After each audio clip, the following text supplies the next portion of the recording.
ஐயப்பன் புலிப்பால் கொண்டு வர காட்டிற்கு புறப்படும் பொழுது அவருடைய வளர்ப்பு தந்தை மன்னர் ராஜசேகரன் சிவபெருமான் தன் மகனுக்கு துணையாக உடனிருக்கும் விதமாக அவரிடம் முக்கண் தேங்காயையும் கூடவே சில உணவுப் பொருட்களையும் தந்தனுப்பினார்.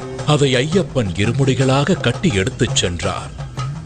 அந்த தாத்பரியம்தான் நாம் சுமந்து செல்லும் இருமுடி. இருமுடி என்பது பருத்தி துணியால் தைக்கப்பட்ட இரு பகுதிகள் கொண்ட பையாகும். பக்தன் பக்தியுடன் சுமந்து செல்லும் இருமுடியின் முன்புற பையில் மஞ்சள், குங்குமம், நெற்பொறி, அவல், மாளிகை புறத்து அம்மனுக்கு தீபமிட திரிநூல், எண்ணெய், அடுத்தது முக்கியமான காணிக்கையான நெய் தேங்காய், அதாவது ஐயப்பனுக்கு மிகவும் விருப்பமான நெய்வேதிய பொருளான முக்கண் தேங்காயில் ஒரு கண்ணில் துளையிட்டு அதனுள் இருக்கும் நீரை அகற்றி பின் சுத்தமான நெய்யை நிரப்பி அடைத்து எடுத்துச் செல்வதுதான் நெய் தேங்காய்.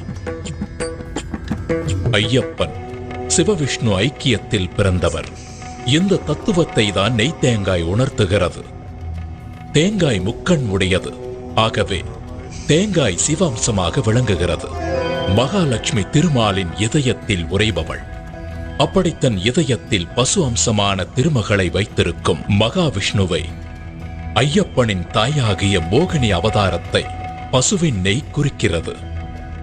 ஆகவே தேங்காயும் அதனுள் நிரப்பியிருக்கும் நெய்யும் சிவனையும் விஷ்ணுவையும் உணர்த்துகின்றன. தன்னுடைய பெற்றோரை உணர்த்தும் இந்த நிவேதனம் சுவாமிக்கு படைக்கப்படுவதில் அவர் மிகுந்த சந்தோஷம் அடைவார். பக்தனுக்கு அருள்பாலிப்பார். இருமுடியின் பின்முடி பையில் மஞ்சள் தூள், அரிசி, பருப்பு, வெல்லம் ஆகிய பொருட்கள் இருக்கும்.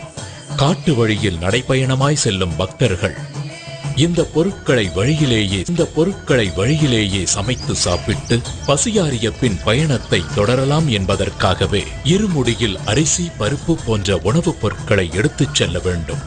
ஐயப்பனை தரிசிக்கச் செல்லும் பக்தர்கள் தலைமீது சுமந்து செல்லும் பொருட்கள் பயணத்தின் போது கொஞ்சம் கொஞ்சமாக குறைவது போல் அவனுடைய தலைகணமும் குறைய வேண்டும். அவனுடைய ஆணவம், அகங்காரம், செருக்கு, மமதை, பொறாமை போன்ற எல்லா தீய குணங்களும் அவனை விட்டு விலக வேண்டும்.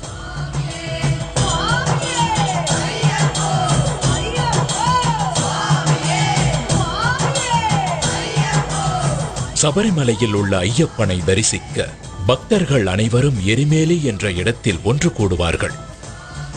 எரிமேலியை சபரிமலையின் நுழைவாயில் என்றே சொல்லலாம். இங்கு பந்தள மன்னர் ராஜசேகரனால் கட்டப்பட்ட தர்மசாஸ்தா கோவில் உள்ளது. இந்த கோவிலுக்கு எதிரில் ஐயப்பனின் நண்பரான வாவரின் பள்ளிவாசல் உள்ளது. ஐயப்ப பக்தர்கள் வாவர் சுவாமியை வணங்கி அங்கு தரப்படும் விபூதி பிரசாதத்தை பெற்றுக் கொள்வார்கள். இந்த எரிமேலியில்தான் முக்கியமான நிகழ்வான பேட்டை துள்ளல் என்ற நிகழ்வு நடைபெறும். அப்பொழுது பக்தர்கள் தங்கள் மனதில் உள்ள தீய எண்ணங்களை போக்க வேண்டும் என்ற நோக்கத்தில் நடனமாடுவார்கள். பேட்டை துள்ளல் முடிந்த பின்பு அங்கே வரும் கன்னிசாமிகளுக்கு ஒரு சரக்கோலும் ஒரு கருப்பு நாடாவும் கொடுக்கப்படும். எரிமேலியில் பேட்டை துள்ளலை முடித்துவிட்டு பயணத்தை தொடரும் பக்தர்கள் பேரூர் தோடு, கோட்டைப்பாடி ஆகிய இடங்களை கடந்து காளைக்கட்டி என்ற பகுதிக்கு வருவார்கள். இந்த காளைக்கட்டி என்ற இடம்தான் மகிஷமுகியின் உடலின் மீது பகவான் நர்த்தனமாடி தனது வெற்றி களிப்பை வெளிப்படுத்திய இடம். அந்த நர்த்தனத்தை காண வந்த சிவபெருமான் அவரது காளையை அங்கேயே மரத்தில் கட்டி வைத்ததால் அந்த இடம் காளைக்கட்டி என்று அழைக்கப்படுகிறது. அதன் பின்பு அழுதா நதியில் நீராடி மூழ்கும் போது பக்தர்கள் நதிக்குள் கிடைக்கும் கல் ஒன்றை எடுத்துச் சென்று போகும் வழியில் உள்ள கல்லிடும் குன்று என்ற இடத்தை அடைந்து அரக்கியை சமாதி செய்த இடத்தில் அந்த கல்லை வைப்பார்கள். அதனால் அந்த இடம் கல்லிடும் குன்று என்று அழைக்கப்படுகிறது. அதனைத் தொடர்ந்து இஞ்சிப்பாறை கோட்டையை கடந்து உடும்பாறை கோட்டையில் ஸ்ரீ பூதநாதரை வணங்கி விபூதி எனப்படும் சாம்பலை பெறுவர். பின்பு சபரிமலை செல்லும் வழியில் பக்தர்கள் புண்ணிய நதியான பம்பை நதியில் குளித்து தன்னுடைய பாவங்களை நீக்குமாறு ஐயப்பனிடம் வேண்டி அங்கு தங்கி பம்பாஸ்தி என்ற நிகழ்ச்சியில் 108 அடுப்புகளின் சாம்பலை கன்னிசாமிகள் தங்கள் வீட்டிற்கு எடுத்துச் செல்வார்கள். அதன் பிறகு விநாயக பெருமானை வணங்கி சபரிமலை நோக்கி யாத்திரை செல்வார்கள். பின்பு அப்பாச்சி மேட்டை கடந்து நீலிமலையை சென்றடைவார்கள். அதன் பின்பு சபரி பீடத்தை கடந்து மகிஷமுகிக்காகவே சரங்குத்தி என்ற இடத்தில் இருக்கும் ஆலமரத்தில் கன்னிசாமிகள் எடுத்துச் செல்லும் சரக்கோலை குத்தி கருப்பு நாடாவை போட்டு வணங்குவார்கள். இது கன்னிசாமியின் வரவை பதிவு செய்யும் நிகழ்ச்சி. இதை பார்த்த லீலாவதி பெருமூச்சு விட்டு அடுத்த வருடத்திற்காக காத்திருப்பாள். சபரிமலையின் அறிவிப்பு. தத்துவமசி விஸ்வ சாகோத்தியம் சொல்லி தெரிவிக்கின்ற மகாமந்திரம் ஆராதனை மூர்த்தியும் ஆராதகனும் அபித்யாராகிய சுவாமி தெரிகின்ற காட்சியும் காண முடியாத ஒரு காட்சியாகும். காடும் காட்டு பூக்களும் அருவிகளும் இயற்கை தருகின்ற ஒரு வரப்பிரசாதமாகும்.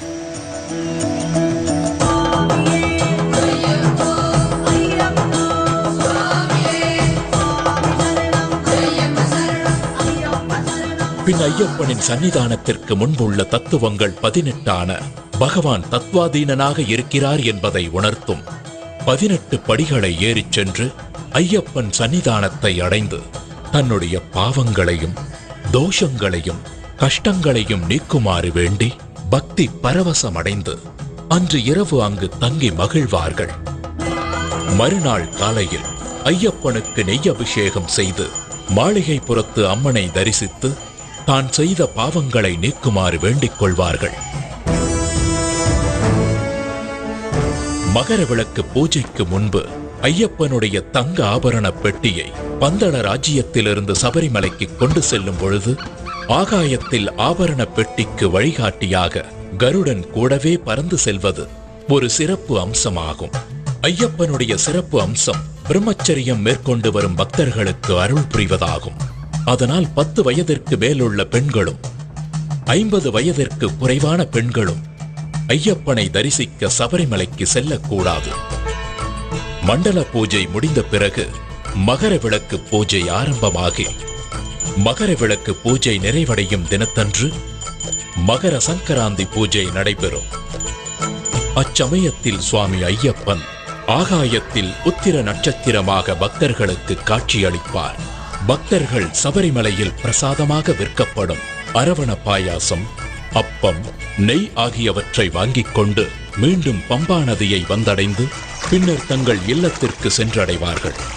தங்கள் இல்லத்தில் தான் கொண்டு வந்த பூஜை பொருட்களை பூஜை அறையில் வைத்து ஐயப்பனை மனதார வேண்டிக் கொண்டு குருசாமியின் துணையோடு மாலையை கழற்றி விரதத்தை முடிப்பார்கள். ஓம் சுவாமியே சரணமையப்பா.